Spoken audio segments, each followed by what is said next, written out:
Muy bien, estamos en la sesión 3.3, el periodo exílico y el retorno del exilio babilónico. Es el periodo que cubre un poco del momento en el cual los israelitas ya estaban en Babilonia y sobre todo el aspecto de el tiempo en el cual y los sucesos que estaban relacionados a su retorno a la tierra de Judá. Entonces, algo de esto ya vimos en la clase pasada sobre el periodo exílico. Ahora vamos a hablar un poquito acerca de el último rey de Babilonia, que es Nabonido, y de los uh, reyes que continuaron del lado medo-persa. El último rey de Babilonia es Nabonido, que reinó entre los años 556 al 539 antes de Cristo. Como nosotros leemos Nabonido aquí, vamos a abrir nuestras Biblias en el libro de Daniel. Si nosotros leemos nuestras Biblias en el libro de Daniel, capítulo 5, vamos a encontrar algo muy interesante y es lo siguiente. Vamos a leer aquí el versículo 1. Dice, el rey Belsasar hizo un gran banquete a 1000 de sus príncipes y en presencia de los 1000 bebía vino. Muy bien. Entonces nosotros encontramos aquí el fin de Babilonia y vemos al rey Belsasar que está haciendo un gran banquete en Babilonia. En este momento, en el contexto histórico que nosotros leemos de este pasaje, en realidad los medopersas ya se habían levantado en rebelión, tratando de tirarse abajo a Babilonia. Ellos ya se habían levantado en rebelión, ya estaban rebelándose, pero todavía no habían tenido éxito completo, estaban teniendo éxitos parciales, eh, pero no habían tenido completo éxito todavía, ¿no? Belsasar, que está descrito aquí en la Biblia, en Daniel 5.1, es el hijo mayor de Nabonido. O sea, es el hijo mayor de el último rey de Babilonia. Entonces, fue regente de su padre, ¿no? Corregente, es decir, reinaba junto con su padre, en algún momento reinó junto con su padre, era una costumbre común en el antiguo cercano oriente, los hijos reinar junto con los padres, y así que existe lo que se llama los periodos de corregencia, reinaban juntos con los padres, ¿no? Eh, y su padre, por un tiempo, se ausentó de la ciudad de Babilonia. En el momento que se ausentó de la ciudad de Babilonia, Belsasar no tuvo mejor idea, sino que eh, arrinconarse en la tremenda fortaleza de Babilonia y pensar nada malo va a ocurrir aquí. Una idea equivocada, obviamente, porque esa idea no dio resultado.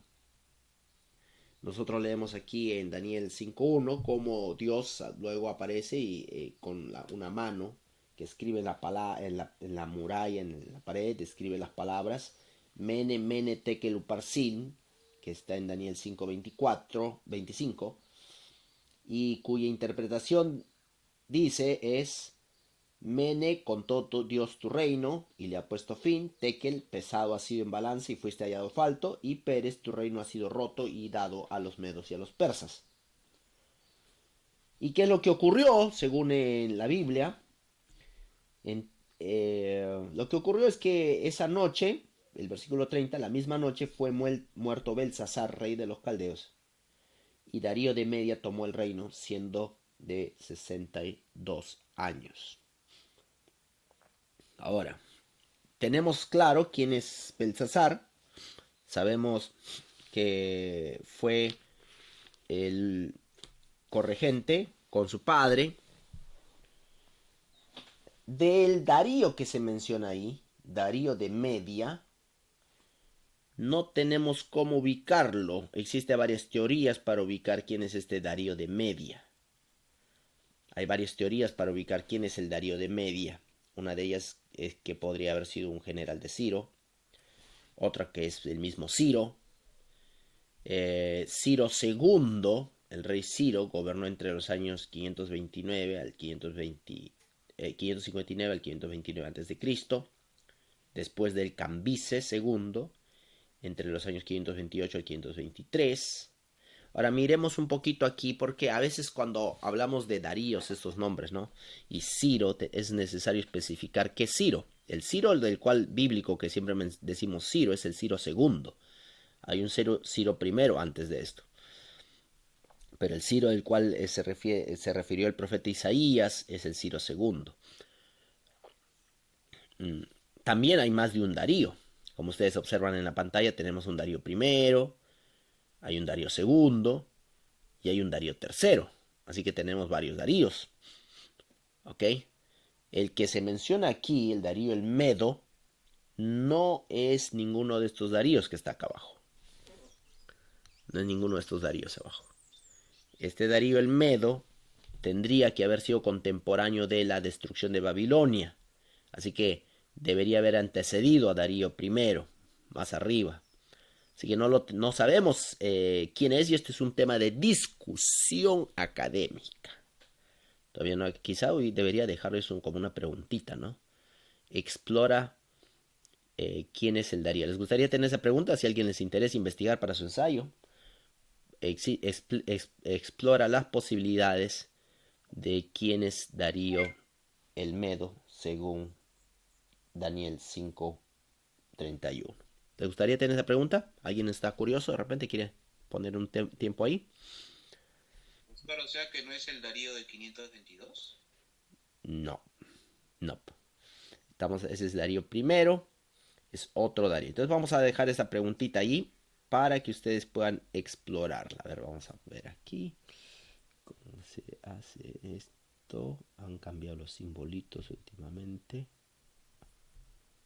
Pastor, ¿y entonces por qué en la Biblia suponen que es ese Darío primero? En la Biblia de Andrews. Sí. ¿Tienes tú la Biblia de Andrews ahí? ¿Puedes leer el comentario? Ah, yo lo he leído varias veces, dice que es el Darío primero del año 522 donde empezó a gobernar. Y que por ejemplo, en Esdras también dice que acabó en el año, después, al sexto año del rey Darío primero. El templo se construyó. No, eso de Esdras es ahorita vamos a llegar ahí. Ahorita vamos a llegar ahí. Espérense un momentito. Voy a añadir esa pregunta aquí en el ensayo 3. Entonces, explora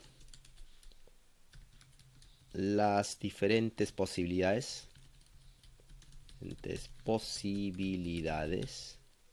para identificar a Darío el Medo en Daniel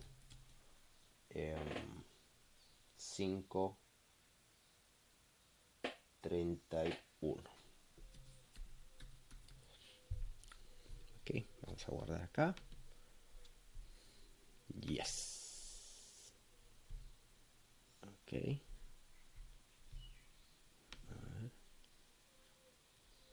Ok. Ok, acá hay un artículo, por ejemplo, de William Shea, que es un teólogo adventista muy reconocido, que ha escrito también sobre arqueología bíblica, aunque él era bastante apasionado de la arqueología bíblica. No es que él haya sido arqueólogo de carrera, pero le gustaba mucho la arqueología bíblica. Y él escribe aquí la búsqueda por Darío el Medo, concluido, o el tiempo de la respuesta a la oración de Daniel y la fecha de la muerte de Darío el Medo. Él tiene aquí un artículo, así que le voy a colocar este artículo en el Classroom. Aquí lo vamos a guardar para que ustedes lo puedan tener ahí. O si no, colocamos simplemente el link de esto de aquí. Ok, vamos a colocar esto en el trasfondo aquí. En el periodo exílico aquí. Vamos a añadir un link, agregar link, para que tengan este artículo de William Shea. Aquí está. Muy bien. William Shea resume una de las posibilidades. Aquí les leo brevemente lo que William Shea dice aquí. Dice, dice, después de un breve flirtation, quiere decir una breve discusión acerca de Darío como Darío el Medo en el libro de Ciro, perdón, como Darío el Medo en el libro de Daniel, yo retorné a una posición anterior identificándolo a él como Ukbaru, el general que conquistó Babilonia a través de Ciro. O sea, en otras palabras, en su primera frase, en su primera oración, aquí ya lo vemos todo a donde apunta él. ¿Con quién lo identificó? Antes, el cambio de posición, dice, antes, primero lo había identificado con Ciro, ¿no? Él estaba pensando que podría ser Ciro, pero posteriormente lo identificó con Ukbaru, el general que conquistó Babilonia junto con Ciro. Así que esa es más o menos su posición ahora en este artículo. Y así que pueden leer aquí el artículo para los detalles, pero eso sigue siendo un tema de discusión. Ahora vamos a ubicar aquí, hay un libro. Pastor, ¿puede ser el mismo que aparece en Jeremías 40 cuando habla con Jeremías y le da la opción de irse con él? ¿Perdón? ¿En dónde? Ese general que va a comandar el exilio de Judá y se lo lleva a Jeremías, le da la opción, lo libera. No estoy seguro si esa podría ser una opción viable. ¿Te refieres a Jeremías? ¿Estás refiriéndote al general babilónico? Si es el general babilónico, no tendría nada que ver con Darío el Medo. Si a eso te estás refiriendo, al general que le dio la opción a Jeremías que salga de la cárcel, le dijo, decide tú qué cosa vas a hacer, ¿no? Prácticamente. ¿A eso te estás refiriendo? Se nos fue nuestro amigo. Bueno, hay un libro. Sí. Parece que me confundo. Ya, si es eso, no podría ser de ninguna manera. Ahora, aquí hay un libro, creo que es de Steve Anderson. Que es todo me parece que es una tesis, no sé si lo tengo guardado esa tesis.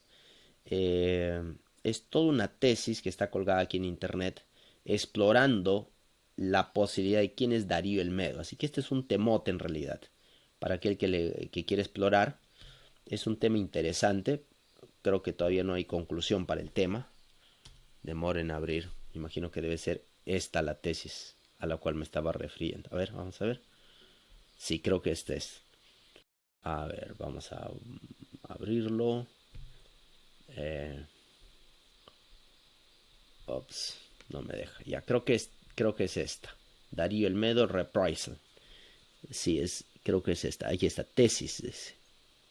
Sí, Doctor of Philosophy. Creo que es esta. Así que les voy a dejar el link aquí para que tengan ese otro material en relación a Darío el Medo. Vamos a ver. Entonces, ese es un tema interesante. Hay varias opciones para identificar a Darío el Medo. Pero es un tema de estudio. En mi mente todavía no queda concluido.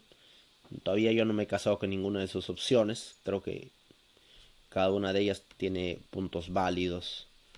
Me siento generalmente un poco más inclinado a pensar que es Ciro por momentos, pero todavía no he llegado a una conclusión de quién podría ser personalmente. Muy bien, entonces ya eso era como un temita, un subtema aquí en relación a Ciro y al Darío el Medo, que está aquí explicado en Daniel capítulo 6, 5:31. Ahora, el asunto está que, ¿por qué se lo considera como ficticio? Porque justamente no se ha llegado a una conclusión quién es. Entonces ahí viene el asunto de la crítica, porque la crítica dice, ya ves, es un personaje ficticio, nunca existió este personaje. Entonces, como nunca existió, eh, la Biblia está equivocada. La Biblia está equivocada, no es verdad. La Biblia no es cierta. Y entonces ahí comienza el asunto de la crítica. Quizá es bueno recordar este pensamiento de Carl Sagan. Bueno, dicen que es de Carl Sagan. Todavía no he encontrado la evidencia bibliográfica yo mismo, pero lo he encontrado en el internet muchas veces. La ausencia de evidencia no significa la evidencia de la ausencia. Aquí lo voy a buscar para que ustedes lo vean. Mira, la ausencia de la evidencia. Carl Sagan. Que de paso este pensamiento se cita mucho en varios libros. Aquí está. ¿Saben quién es Carl Sagan, verdad? La ausencia de la evidencia no es la evidencia de la ausencia. Un pensamiento muy famoso de este astrofísico. Un astrofísico que vivió entre los años, digamos, bueno, cuando era niño, yo me acuerdo que veía sus programas, inspiró una generación de astrónomos y astrofísicos, y el amor por la ciencia, etcétera. Así que tuvo una influencia muy importante. Eh, bueno, este pensamiento que él tiene aquí, la ausencia de prueba no es prueba de ausencia, significa que si no tenemos el nombre de Darío el Medo, si no lo tenemos en algún documento, no significa que no existió, simplemente significa que no lo hemos encontrado. Eso es lo que significa. No lo hemos encontrado. Nada más. Así como por mucho tiempo no se había encontrado Nínive, estaba debajo de enterrada en las arenas del desierto. Y muchos otros personajes bíblicos no sabíamos ni su existencia. Pero luego se desenterró y se los encontró. Exactamente así con Darío el Medo. No tenemos mucha información, pero algunas posibilidades de quién podría haber sido. Muy bien. Luego entonces tenemos aquí varios Daríos. Como decimos, ninguno de estos Daríos que viene a continuación tiene la posibilidad de ser Darío el Medo. Ni Darío I, ni Darío II, ni Darío III. Ahora, me llama la atención lo que tú dices de la Biblia de Andrews. No creo que la Biblia de Andrews menciona a Darío I como Darío el Medo por varias razones, porque está cronológicamente está muy separado. La conquista de Babilonia está en el año 538-39 y Darío el I es del 522, así que existe varios años de diferencia, lo cual no encajaría ni con la cronología bíblica ni con la cronología que estamos presentando Pastor, aquí. ¿qué dijo Daniel qué? 5:32, ¿no? 5:31. 5:31. Sí, 5:31. Pastor, en el comentario dice que todavía la identidad de este personaje es oscuro, no se conoce. Es en el comentario adventista. Ya, claro, bueno, bueno, el comentario bíblico adventista ya fue escrito hace varias décadas atrás, ¿no? Lo cual sigue siendo verdad hasta este momento. Hasta este momento todavía no logramos descubrir. Pero no creo que la Biblia de Andrews tenga el comentario diciendo que Darío I. A ver si puedes verificar eso. Ok, entonces Esa es una posible. sería absurdo cronológicamente. Estamos hablando de casi... Sí, pastor, tiene razón, me he equivocado, he leído otro comentario. Acá menciona que quien tomó Babilonia, o sea, Darío de Media tomó el reino, quien tomó Babilonia en el 539 a.C. fue Ciro II de Persia o Ciro el Grande, reinó entre el 559 y el 530 a.C. O sea, es más o menos la idea que usted tiene, que probablemente haya sido Ciro. Así es, así es. Así que podría ser Ciro, eso es una posibilidad. La cual me siento simpatizante, pero no fan completamente, ¿ah? ¿Ok? Simpatizante, ¿no? Es como algunos adventistas que simpatizantes. Ok, no soy completamente fan de esa idea, pero me parece una idea aceptable, digamos. Aquí tenemos entonces un árbol cronológico, perdón, de la familia de los, ¿cómo se diría en español? La familia que viene de parte de Ciro, está compuesta de dos líneas. Sirianos. Entonces los Aqueménidas, creo que es así, Aqueménidas, tenemos en la parte derecha, hay una descendencia de la cual viene Tiespes, Ciro I y Cambises I. Y aquí hay una otra familia de la cual viene Siajares, Astiages, y ustedes han visto esos nombres. Astiages es otro nombre que se postula que podría haber sido Ciro el Medo, Darío el Medo, perdón, Astiages, con su hija Mandana, que la combinación entre Cambises I y Mandana dio Ciro II, ¿no es cierto? Estos matrimonios para unir familias. Entonces, ahí viene el asunto. Cuando dice que Ciro, en el tiempo de Ciro estaba Darío el Medo. Algunos pensarían que es Astiages. Entonces ahí está también esa otra teoría. Muy bien. Si continuamos esto, aquí está, a ver, vamos a ver si... sí, está bien.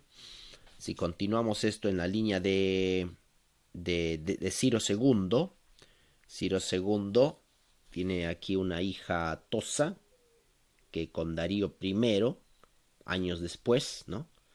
Años después logra tener a Jerjes I. A Jerjes I y luego Artajerjes I. Así que ahí vemos, es un árbol muy interesante, ¿no? Jerjes I, Artajerjes I, pero no son los únicos Artajerjes, hay más Artajerjes, aquí vamos a seguir viendo. Existe Jerjes y Artajerjes, existe Jerjes II, Artajerjes II, Artajerjes III, Artajerjes IV, así como Daríos, ¿no? Así que el árbol es interesante. Vamos a hablar un poquito acerca de Ciro. Ciro II, que vivió entre los años 559 al 529. Ahí está su tumba, la tumba de Ciro. Y hay algunos pasajes interesantes en relación a Ciro. Así, ¿quién puede leerme, por favor, según de Crónicas 36, 22 al 23? ¿Quién lo puede leer?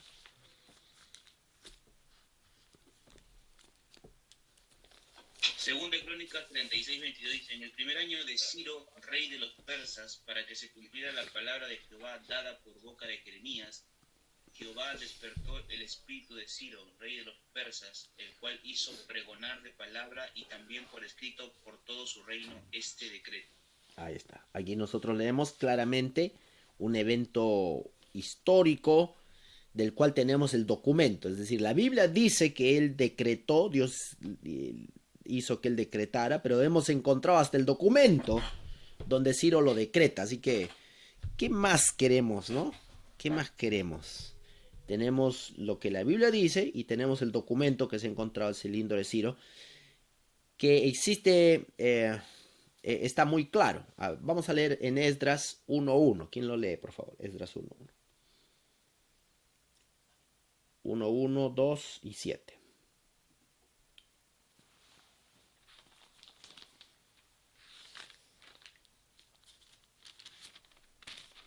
¿Alguien?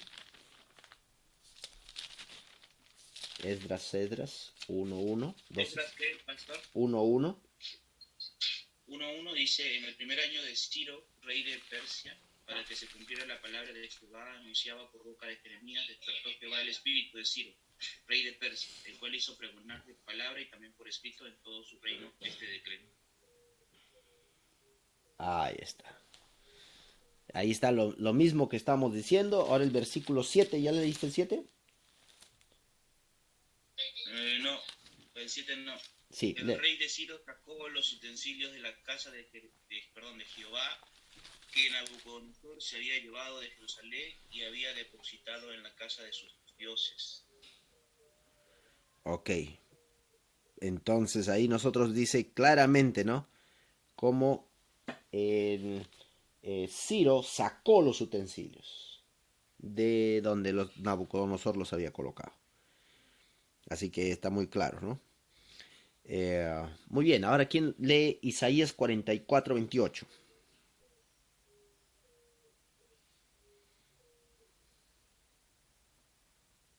¿Alguien, por favor? Yo, pastor, Sí. dice 28, que dice de Ciro, es mi pastor y cumplirá todo lo que yo quiero, al decir a Jerusalén, serás edificada y al templo serás fundada. Ok. Entonces, ahí, antes de que pasen los eventos, Dios había profetizado a través de Isaías, ¿no? Que iba a venir un Ciro y que él iba a hacer todas estas cosas. ¿Quién lo lee? ¿Quién lee 45:1?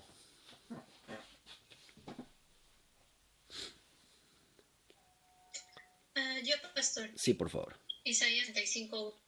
Así dice Jehová a su ungido, a Ciro, al cual tomé yo por su mano derecha para sujetar naciones delante de él y desatar lomos de reyes, para abrir delante de él puertas y las puertas no se cerrarán.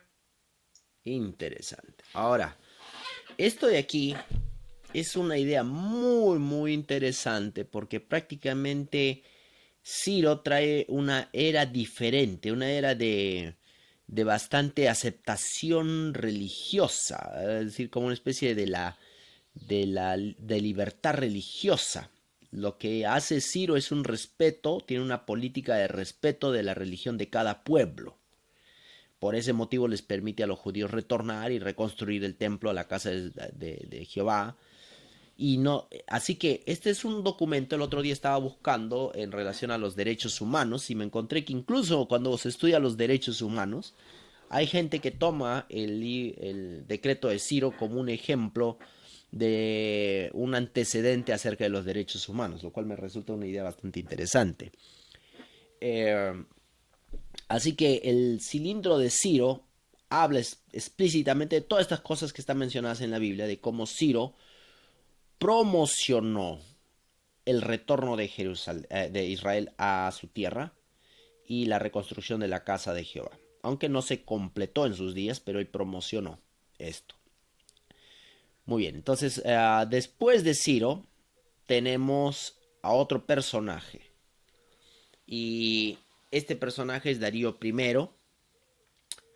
Darío el Primero vivió entre los años 522 al 486 a.C.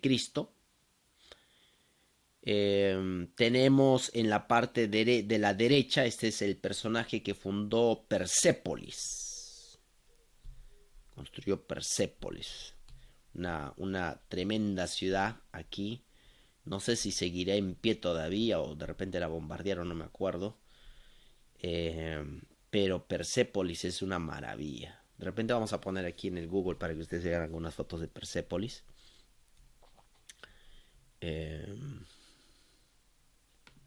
Vamos a ver aquí. Persépolis.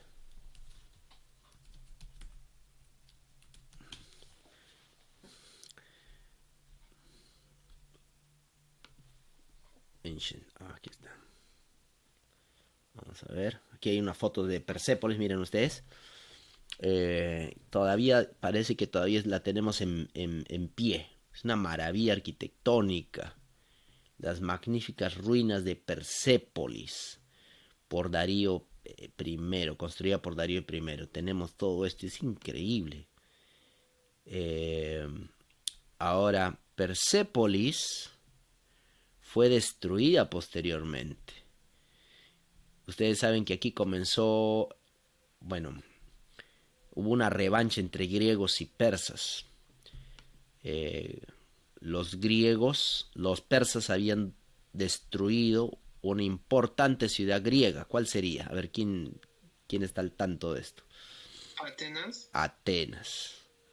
habían destruido una importante ciudad griega, Atenas, y en venganza de esto, ya años después, cuando finalmente los griegos lograron tomar el imperio medo-persa, hicieron lo mismo con Persépolis, ¿no? Aquí, destrucción. Entonces, incluso debemos tener aquí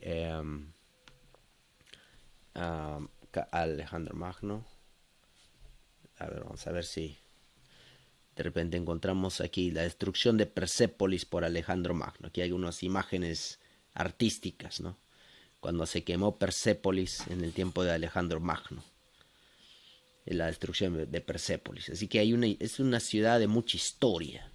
Imaginar que todo eso ocurrió en este lugar, Persépolis.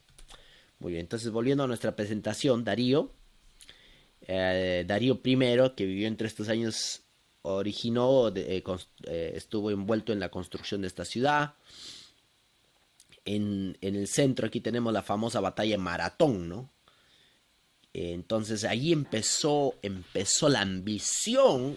El problema fue la ambición. Yo creo que Darío I fue uno de los que impulsó más esa idea.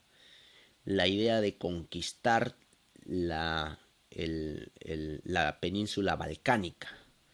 La península balcánica es donde se encuentran las ciudades griegas. Y la conquista de la península balcánica. En realidad es toda una historia muy interesante eso de la conquista de la península balcánica, el intento de conquistarla. Ahí comenzó el deseo y una serie de batallas que se conocen como las batallas médicas. Ahora, por favor, no, cuando escuchan el término batallas médicas, no tiene nada que ver con batallas de tipo de la salud, ¿eh? No tiene nada que ver con batallas de la salud. No vayan a pensar que batallas médicas quiere decir donde los doctores pelean. No. Las batallas médicas tienen que ver con las batallas que libraron los medos. Los medos contra los griegos. Por eso se les conoce como las batallas médicas. Así que este Darío I, es mencionado en la Biblia. Vamos a leer en Esdras 4:5. Así, ¿quién lo lee, por favor? Esdras 4:5.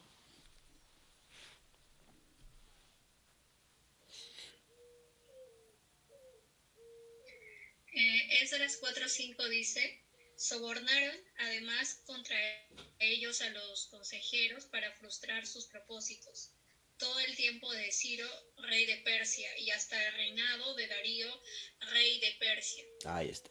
Dice que sobornaron todo el tiempo de Darío, rey de Persia, hasta el tiempo de Ciro, rey de Persia, y hasta el tiempo de Darío, rey de Persia. O sea, ahí se lo menciona claramente y tenemos a Darío primero en la Biblia también. Hay una inscripción que se conoce como la inscripción de Begistum, que está acá abajo. Pues, ¿quién era más grande, Persia o los medos? En realidad era una combinación de ambos. Aunque...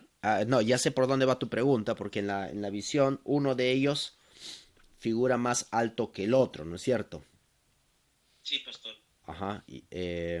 Y vamos a referirnos aquí a a lo que la Biblia menciona. Vamos a ir aquí al libro de Daniel para responder a tu pregunta. Y en el libro de Daniel justamente dice capítulo 7, versículo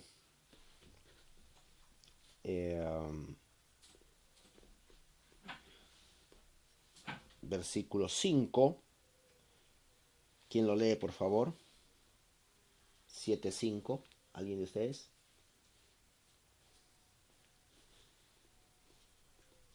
Yo, pastor. Ajá. Dice: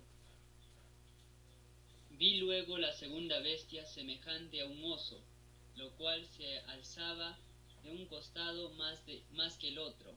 En su boca y entre los dientes tenían 3 costillas, y se les dijo: levántate y devora mucha carne.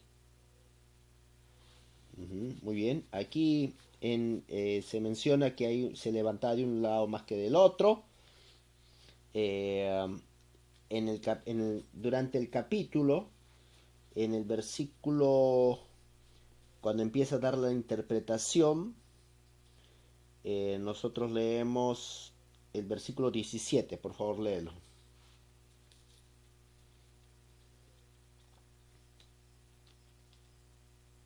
17.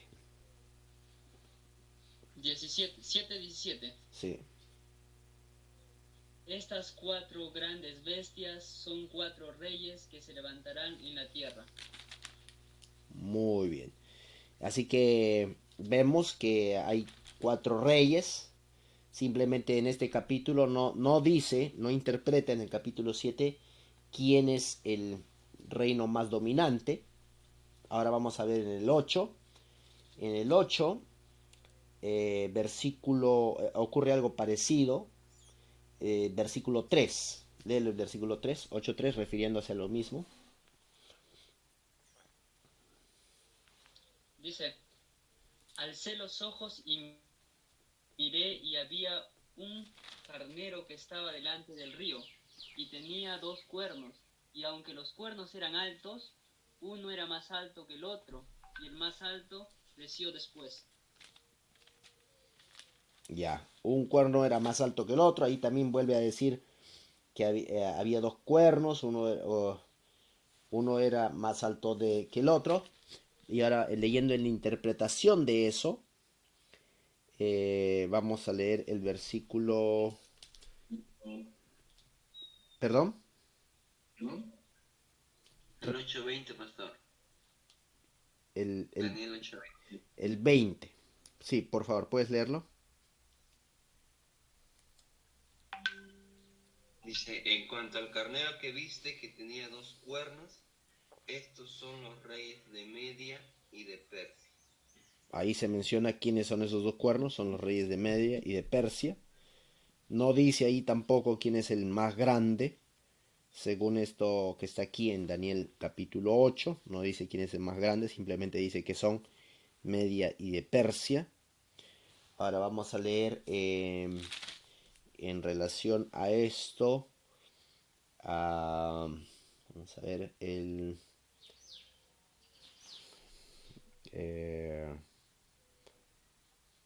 capítulo 11 de Daniel, que ahí ya no se vuelve a mencionar más, ni en el 8, en el 9, en el 10, solamente en el 11 de manera profética. Puedes leer el 11, por favor. El 11, versículo 2. Y ahí está el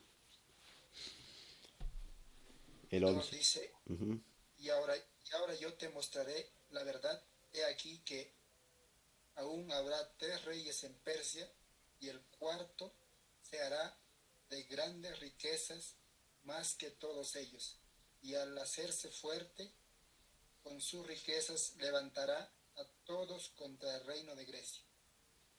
Entonces, mira, desde aquí, desde en Daniel 11:2, ya tenemos un poco la descripción de estas batallas médicas, ¿no? De estas guerras médicas entre Grecia y el Imperio Medo-Persa. Pero la pregunta de quién de ellos era el más dominante, quizá necesitamos referirnos aquí a las familias, al cuadro de las familias, la familia aqueménida, ¿no? De la cual viene Ciro. Aquí viene Ciro y de esta mezcla, ¿no? Luego viene Darío, de la cual vienen todo el resto de los gobernantes, ¿no? Prácticamente. Entonces, tenemos, para entender un poquito cómo se desenvuelve el asunto de la genealogía. Así que me resulta un poquito difícil de responder tu pregunta, porque en la genealogía no veo la dominación de una familia en particular. Cuando Ciro II se casó, ¿no es cierto? Tenemos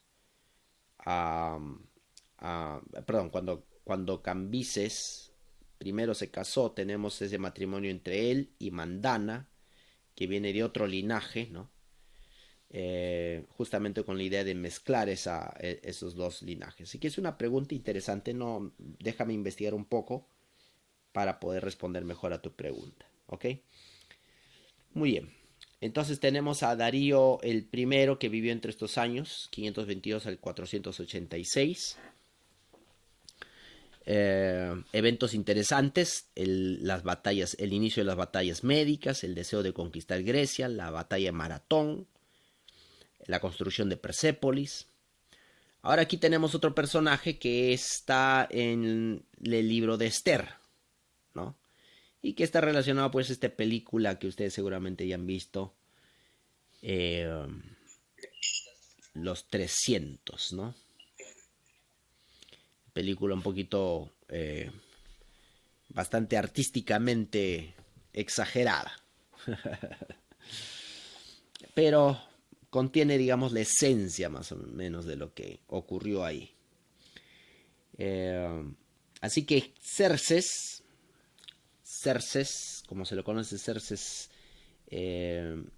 o Asuero, ¿no? Jerjes I o Asuero, que gobernó entre los años 485 al 465, continuó la idea que ya había estado desde el tiempo de Darío, de tratar de conquistar pues las ciudades griegas, y hace su exploración para tratar de hacerlo. Leemos en Esther 1.1. ¿Quién lee Esther 1.1? Por favor.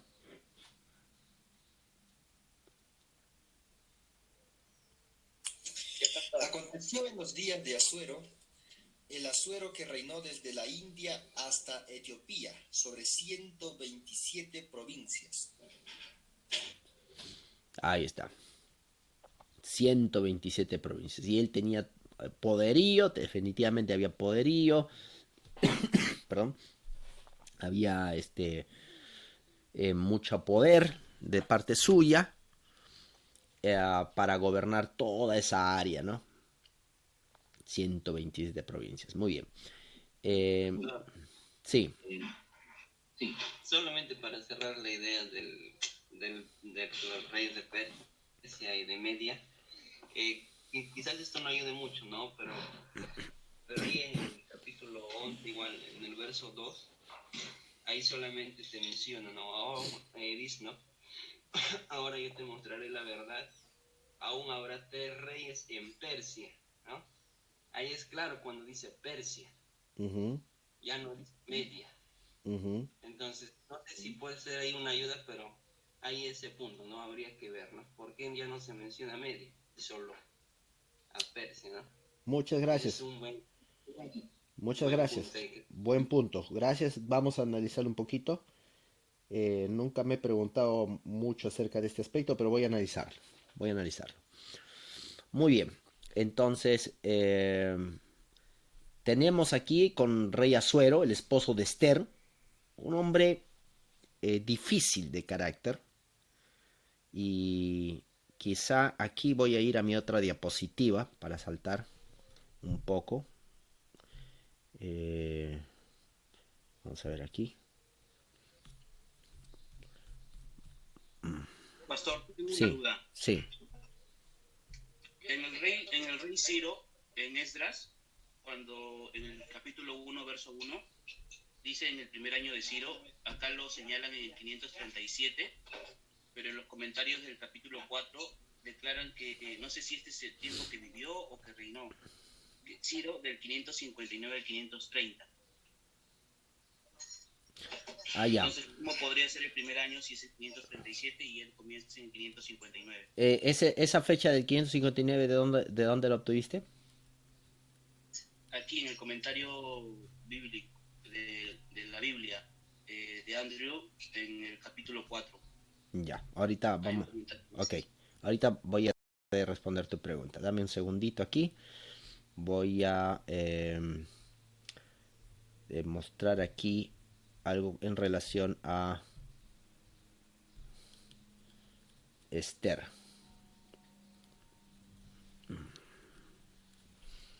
Ajá, vamos a ver aquí.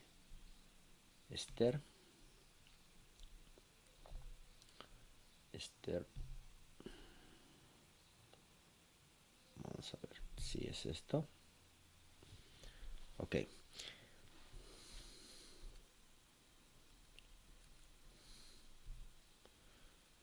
Ok. Aquí está. Ya. Ahora vamos a ir a responder a tu pregunta ahora sí. Entonces tú me estabas preguntando acerca de cómo es posible que sean las fechas. Las fechas son, otra vez, ¿de qué año a qué año dices tú? Lo pone a Ciro. ¿Del año 500 cuánto? 559. Pero en el capítulo 1 dice 537, como señala como el primer año de Ciro. No entiendo eso. Ya, cuando leemos aquí la Biblia en Daniel capítulo 5, en Daniel capítulo 5 dice,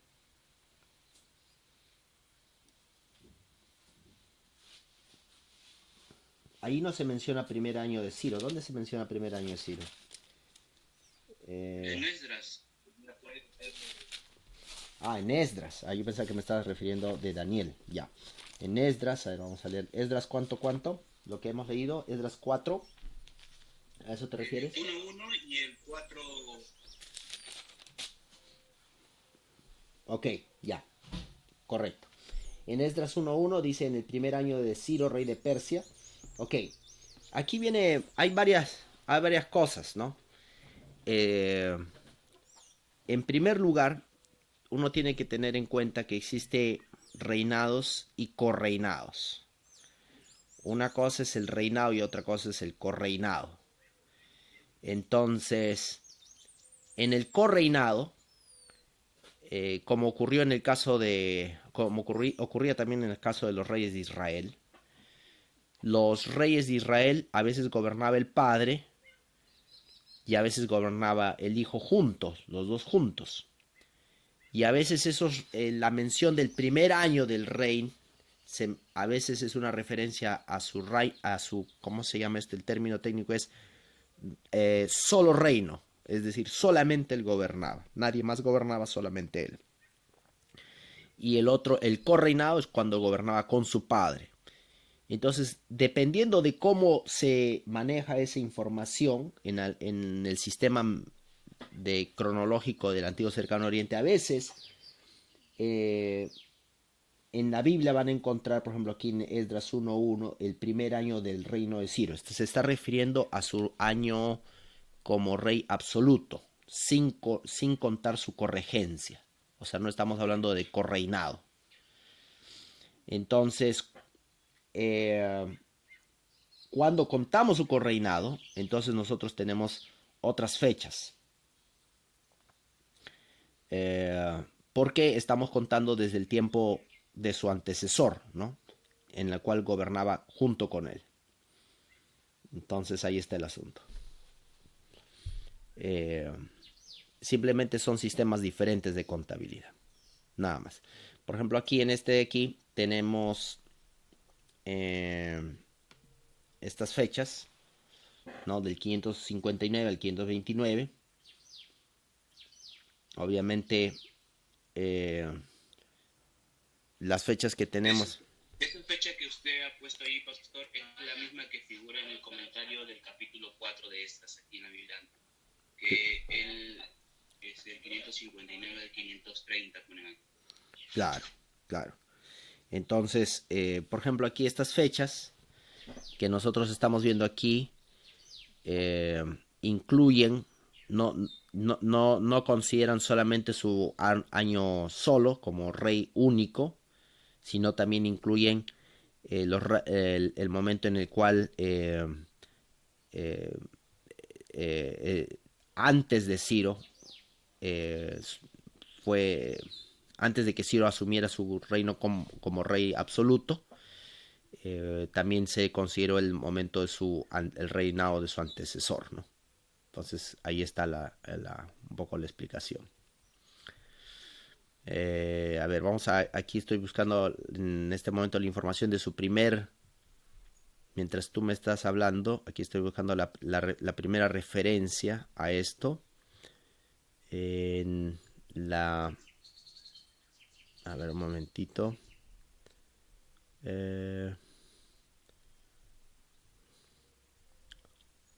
La familia... Ok, entonces tenemos a la familia de Cambises primero, que reinó hasta el año 559 a.C. Eso fue la familia de Cambises, ¿no? Y Ciro II, el hijo de Cambises, que lo vimos aquí en la foto aquí, Ciro II, el hijo de Cambises, que reinó después de su padre, ¿no? Entonces, efectivamente, muy bien. Entonces aquí tenemos su padre, Cambises I, gobernó hasta el año 559. Entonces estas son las fechas del reino de Ciro. Entonces en la Biblia nosotros tenemos como rey de Babilonia, se proclamó como rey de Babilonia en el año 538. Entonces ya entramos con el otro sistema, el sistema de contabilidad según el reino de Babilonia, ¿no? Como gobernante de Babilonia empezó en el año 538. Entonces eso es lo que se está refiriendo el libro de Esdras cuando dice en el primer año de Ciro, rey de Persia, pero en el sistema babilónico. Entonces estoy entendiendo, disculpen, ahí existe ahí una pequeña confusión. Está refiriéndose al año babilónico aquí, al año babilónico, en el sistema babilónico. En el sistema babilónico, porque el gobernante anterior es Nabonido. Entonces, si nosotros tenemos aquí en la tabla el gobernante anterior de Babilonia es Nabonido, que gobernó hasta el año 539. Después de Nabonido, en el sistema babilónico, ¿quién sería el gobernante? Ciro. Entonces, su primer año de Ciro en el sistema babilónico es el año 538. Ahí está la diferencia. No quiere decir que Ciro no era rey antes, pero no era rey absoluto. Esa es la diferencia. Estamos hablando de dos sistemas diferentes. No sé si se entiende la figura. Es decir, antes del año 538, Ciro ya era rey dentro de los medos y los persas, pero los medos y los persas todavía no habían asumido poder absoluto en el mundo. Ellos asumieron poder absoluto en el mundo cuando se tiraron a Babilonia abajo. Desde el momento que se tiraron a Babilonia abajo, recién ahí, en el sistema babilónico, Ciro II llega a ser gobernante universal. Es por eso que contamos el año 538 y por eso la Biblia lo menciona como el primer año de Ciro, porque es el primer año en el que Ciro asume el reinado ya del imperio completo. Antes de eso también era rey, pero en su dinastía, en su propio reinado, no absoluto. Entonces estamos hablando de dos sistemas diferentes. Eso es lo que crea un poquito de confusión. No sé si se entiende la figura. ¿Respondí un poco a la pregunta?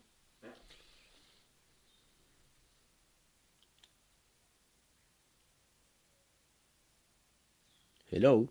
Sí, algo, pastor.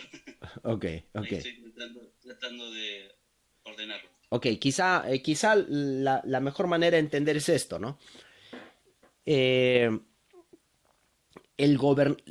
Cada uno de estos Ciro y de esta dinastía que está aquí, de la dinastía Acaménida, Ciro I, todos ellos han gobernado en estos años, pero han gobernado dentro de sus dinastías, dentro de sus pequeños reinos, pero no de manera universal. Entonces, solo cuando Babilonia cae, recién ahí estas dinastías se tornan en poderes universales, porque antes de esto no eran poderes universales. Entonces Ciro II llega a asumir el poderío universal en el año 538. Esa es la explicación que te puedo proveer, ¿no? 538 es el momento en el cual Ciro ya llega a asumir el poderío universal. Y esto es lo que se menciona en el libro de Esdras cuando dice en el primer año de rey de Ciro, rey de Persia, para que se cumpliese la palabra de Jehová por boca de Jeremías, y etcétera, lo que ocurre ahí, ¿no? Muy bien, entonces ahora vamos a ver otro aspecto aquí en relación a la... Sí. Pastor, una pregunta. ¿Y qué nos explica la historia acerca de por qué Ciro dejó en libertad al pueblo de Israel? Bueno, eso está quizá mejor, más fácil de responder porque la política persa, medo-persa, era una política de respeto de la religión de cada nación. Entonces la revolución medo-persa, ¿no? Fue una especie de revolución. Medo-persa era tratar de respetar la ideología y la religión de cada nación. Entonces, diferente a la política siria, que era la de opresión y dominancia completa, y la política babilónica, que era lavado de cerebro. Había que lavarles el cerebro a todo el mundo. Por eso nosotros tenemos el asunto de Daniel y sus amigos estudiando en la Universidad Babilónica, cambiándolos de nombre, el tema de la asimilación cultural, asimilarlos culturalmente, borrarles todo rastro de cultura que ellos tenían, les cambiaron a sus nombres justamente con esa idea. En cambio, en la política persa no era eso, era lo contrario. Era el deseo de que cada nación respetara el respeto por cada nación. Entonces, quizá por eso es que cuando Ciro llega a Babilonia, nadie le ofrece mucha resistencia. Él entró en la ciudad como si fuera un libertador, lo cual nos da una idea de que la gente en Babilonia estaban un poco cansados de la política babilónicas. Y Ciro llega con esta idea de libertad, ¿no? De promover la libertad, y fue bienvenido. Fue bienvenido. Así que no se ofreció mucha resistencia y cayó Babilonia, ¿no? En realidad, lo que nosotros vemos en la historia es que cuando un poder asume prerrogativas absolutistas de dominancia global sin consideración de los derechos y la libertad humana y el valor de la vida humana, Dios juzga a esa nación. Eso es lo que hemos visto. Nosotros vemos eso con Babilonia, cómo cayó Babilonia, cómo cayó después, posteriormente Medo-Persia, que inició con esta idea, pero no continuó con esa idea, porque ya estamos viendo aquí el asunto de Darío, que ahora empezó el deseo de dominar la península balcánica, así que esta idea no permaneció, ¿no? Y luego tenemos en Jerjes I, como en el libro de Esther, el esposo de Esther, una persona que es dominada por su propio deseo, trata de conquistar, sabemos que él trata de conquistar la Grecia. Tenemos la batalla de las Termópilas que ocurren en ese tiempo, y Grecia y Medo-Persia sufren unas tensiones políticas muy grandes, ¿no? Muy bien. Luego tenemos de esto me estaba olvidando mencionar aquí algo en relación a Esther. Dentro de un rato vamos a hacer un break para acomodar a la doctora Conigan, que ya nos está a punto de visitar esta clase. Quería mencionar aquí lo siguiente. Este es Susa, la capital donde estaba la ciudad donde estaba la reina Esther, una reconstrucción de la ciudad. Y aquí tenemos una inscripción donde se menciona, una inscripción egipcia donde se menciona las diferentes ciudades que estaban dominadas por el esposo de Esther. Y por ejemplo aquí en estos símbolos egipcios se menciona aquí Persia, Media, Elam, Parsia, Bactria, Sofía, etcétera, etcétera. Todas estas cartouches, como se dice en inglés, donde se muestra la dominancia del imperio medo-persia, ¿no? Los ¿cuántas sátrapas? 120...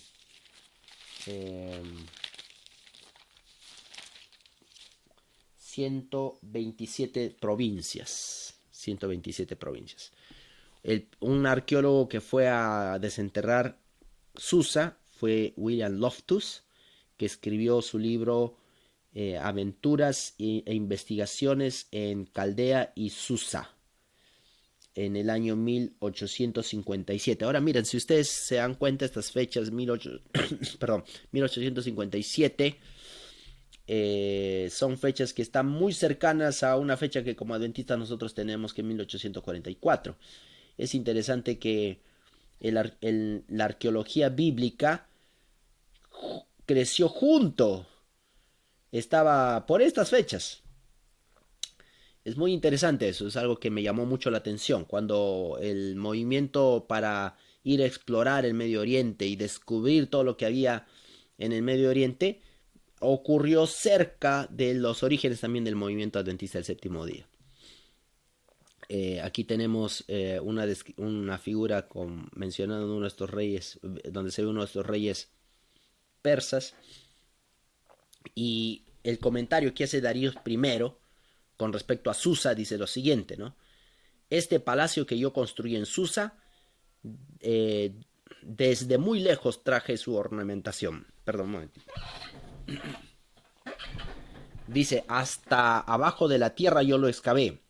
Yo alcancé la roca en la tierra cuando excavé, cuando la excavación fue hecha. Entonces yo empaqué tierra 40 cúbicos en profundidad y otros 20 cúbicos en profundidad, y encima de aquella tierra yo construí el palacio. Él está hablando aquí de la construcción de la ciudad de Susa, donde vivió la reina Esther. Aquí tenemos una reconstrucción artística del palacio de Susa, y aquí algunas de las cosas que se encontraron en ese lugar. Así que Esther tuvo una vida muy buena en Susa. Esta es una figura que me gusta mucho, donde se muestra algunos, me parece que son soldados persas, porque ahí los veo con sus arcos, ¿no? Sus arcos y su vestimenta, y esta buena barba que tienen acá.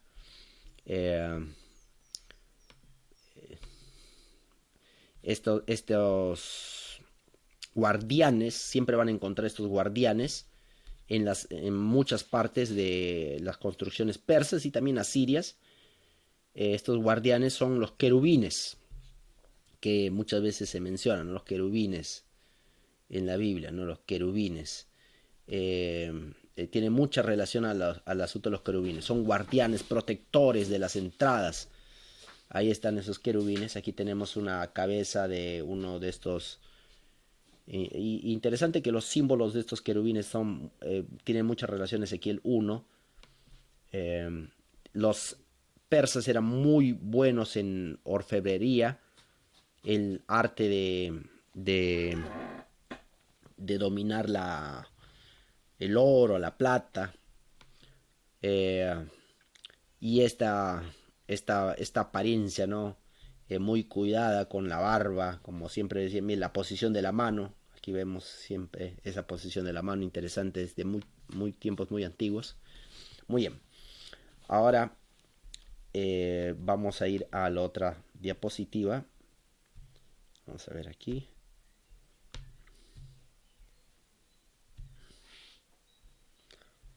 Luego tenemos a Artajerjes I. Artajerjes I gobernó entre los años 464 al 424. Y en la tumba, en la izquierda, tenemos la tumba de Artajerjes en Nash-er-Rostam. Aquí, esa es su tumba en Nash-er-Rostam. Aquí está. Esa es su tumba. Eventos relacionados a Artajerjes I es la reconstrucción del templo. Y aquí tenemos este evento en el cual pues se tocan las trompetas y etcétera, etcétera. la reorganización de Israel bajo el liderazgo de Esdras, ¿no? Así que fue algo muy interesante que ocurrió durante este periodo de Artajerjes I, ¿no? Entonces aquí como adventistas hago una profecía muy especial, ¿no? ¿Qué año? 457, ¿no? Antes de Cristo, ¿correcto? Muy bien. Así que lo ubicamos aquí dentro de este periodo de Artajerjes I. Una isla importante es la isla de Elefantina. En esta isla se han descubierto algunos documentos. Estas ruinas se han descubierto algunos documentos que tienen relación con el libro de Nehemías y el libro de Esdras. Por ejemplo, aquí en este documento se solicita, según Nehemías 2, 19, 22, 12 y 23, se relaciona bastante con este documento, porque aquí se solicita ayuda a Sanbalat y Jonahán para reconstruir el templo en la isla de Elefantina. En otras palabras, en esta isla se está pidiendo ayuda a Sanbalat y a Jonahán para reconstruir el templo en la isla de Elefantina. Y estos nombres, Sanbalat y Jonahán, los podemos leer aquí. Vamos a leer en Nehemías capítulo 2, 19. ¿Qué cosa dice Nehemías 2, 19? En Nehemías 2, 19 dice: pero cuando lo oyeron Sanbalat Geronita, Tobías el siervo amonita y Gesem el árabe, hicieron escarnio de nosotros y nos despreciaron, diciendo: ¿qué es esto que hacéis vosotros? Os rebeláis contra el rey. Aquí leemos esto. Muy bien. Hay varios documentos que se han encontrado en la isla de Elefantina que tienen mucha relación, estrecha relación con los eventos de Esdras y Esther. Aquí varias colecciones. Este es un documento de matrimonio, por ejemplo, que está en el Museo de Brooklyn. El matrimonio siempre ha habido documentos de matrimonio, desde el tiempo antiguo. Nunca ha habido pretextos para no haber documentos de matrimonio. Siempre ha habido, ya sea en barro, ya sea en pergamino, ya sea en varios medios. Y aquí tenemos algo muy interesante que dice: también hemos expuesto todo el asunto en una carta en nuestro nombre a Delaya y Selemayas, los hijos de Sanbalat, gobernador de Samaria. Además, Arsames, el sátrapa persa, no sabía nada de todo lo que se nos había perpetrado. El 20 de Marcheshvan, el 17º año del rey Darío. Aquí se menciona de manera clara algunos nombres que están en el libro de Nehemías, ¿no? Selemías, Sanbalat, etcétera. Una relación muy grande con lo que se menciona en el libro de Esdras y Nehemías. Y tenemos el Museo de Brooklyn, donde se pueden encontrar algunas, están online, brooklynmuseum.org. Hay varias cosas que están que tienen relación con lo que estamos hablando aquí. Entonces, para resumir un poco, antes de irnos al siguiente segmento,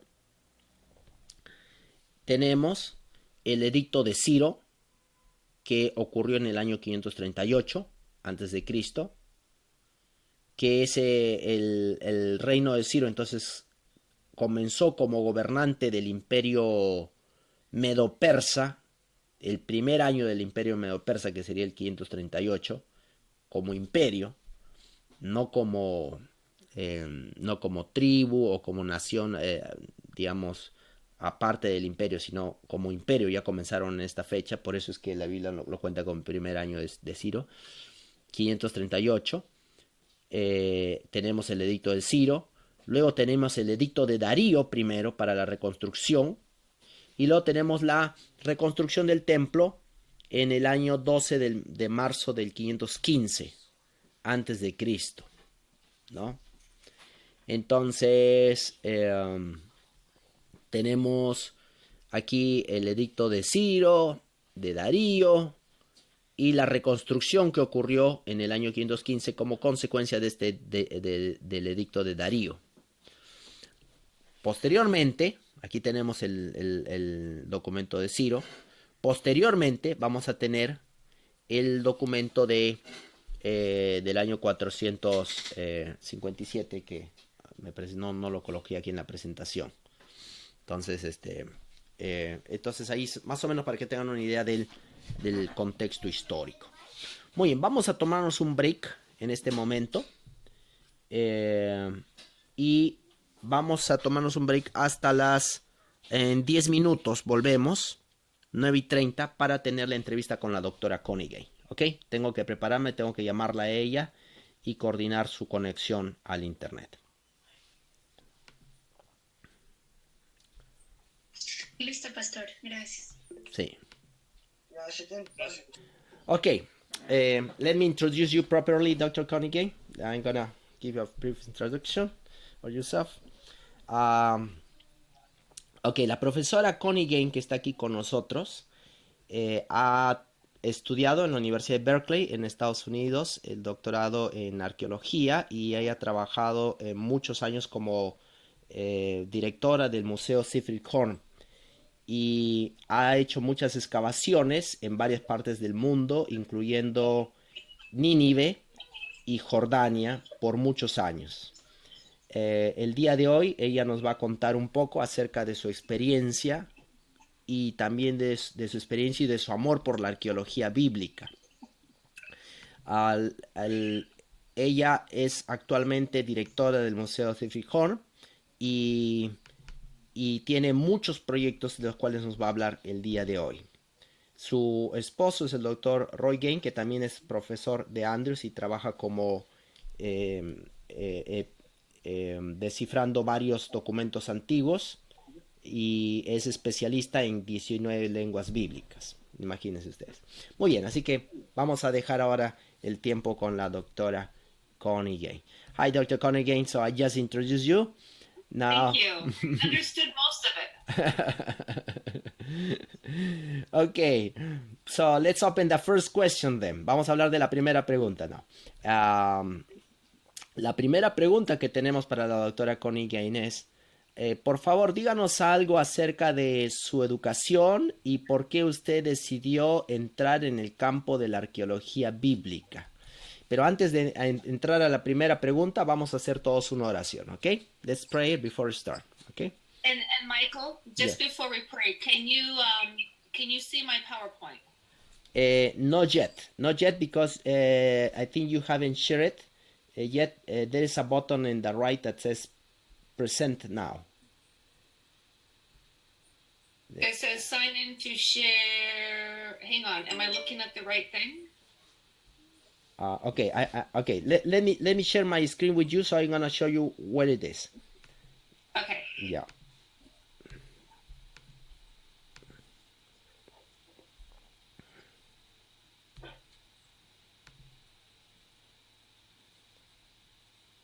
Okay, let me see. Okay, now you can see the screen. If you see to this right corner below, it says you are presenting now. You must have a similar button there. I'm gonna stop presenting. So if I present, excuse me for not knowing how to. No. There's myself. Okay. And then if I want to present. Yeah, it will show everything on your screen. That's the problem with Google Meet. It presents... That's okay. I cleaned up my screen so I could do that. So I share my screen, and then do I open my document like this? First, when you click, it will say, it will give you three options. It says your entire screen, a window, or a tab. So you choose your entire screen. And then after doing that, then you just go to your document. Okay. Okay, so present now, my entire screen. I can't share my screen. You must grant permission in order to... Jeremías, yeah, let me talk with somebody here. Jeremías, te está apareciendo una permiso, por favor, si le puedes aprobar. De nuevo, pastor, para que envíe. Okay, try again, Dr. Connie, please. Okay, I'm frozen. I'm going to do my entire screen. Nope, it won't let me do it. It did it before, and now it's not letting me do it. Yeah, es... Jeremías, pues, ¿lo ves, el permiso? Parece, pastor. ¿No te parece? No me parece. Okay. Can you see me? Yeah, I saw you, but it seems that your screen it's frozen. Yeah. So go again to present now, but now a click on a tab instead of On the top. on the yes a tab. It says the option. It says a tab at the below. All I have is present, and then below that it gives me two options: your entire screen or a window. Oh, okay. Click a window. That's what says you can't share your screen. You must grant permission in order to screen share. Okay, let me try this. So you cannot see my screen, right? No. It seems that yeah. The problem is somebody here has the permission.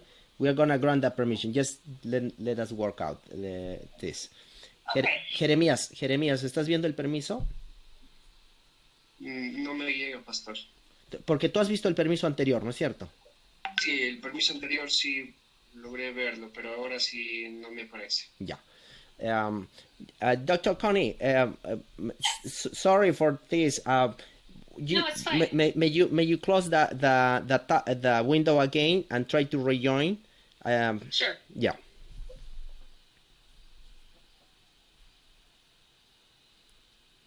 Cuando te aparezca Jeremías, le apruebas, estate atento. Te van a aparecer algunas cosas para que le apruebes todo, por favor.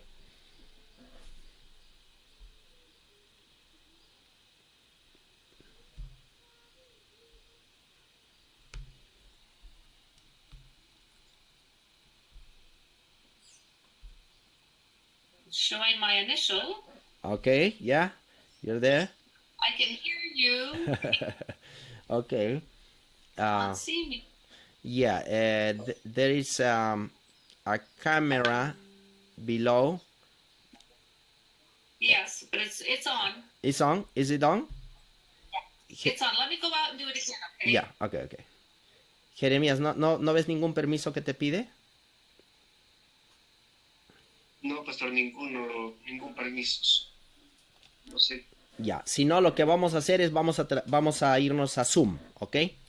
Si es que esto no funciona, nos vamos a Zoom. Ya. Mejor creo, mejor el Zoom. Sí, mejor, pastor. Sí.